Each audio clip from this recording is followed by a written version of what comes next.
मैं कुछ दिन पहले कैंची के बारे में बात की थी कि कैंची की धार जैसे गिर जाती है, थोड़ी बहुत धार जैसे नोक ख़राब हो जाती है या कुछ मसला बन जाता है, उसको कैसे आप सेट कर सकते हैं।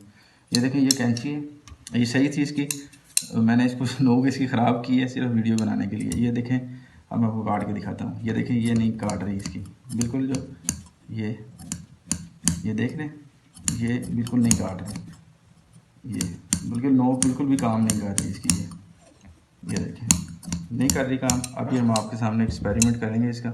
इसके लिए आपको ज़रूरत है बस एक खंदुआ, मोटी सुई जो होती है, आपने ये मोटी सुई लेनी है, कैंची को खोलना है ऐसे, ठीक है। इसके ऊपर वाले हिस्से पे, ये वाला जो हिस्सा है, इसको आपने इससे पकड़ के थोड़ा सा जो है ऐसे करना है।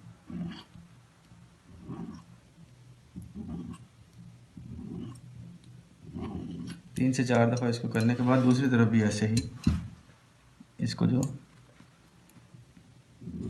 ये ऐसे हल्की सी जो नीचे से ऊपर कर लें या इधर से ऊपर कर लें, ठीक है जी।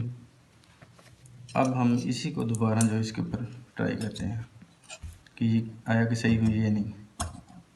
ये देखें, ठीक हो गया जी। ये क्या है, कपड़ा काटना शुरू कर दिया इसने। ये बड़ा ज़बरदस्त ट्रिक है। जैसे कभी कैंची गिर जाती है कटिंग के दौरान तो कैंची काम करना छोड़ देती है। तो अब ये देखें आपके सामने जो ये कैंची काम कर रही है, ये काटना शुरू कर दिया इसने।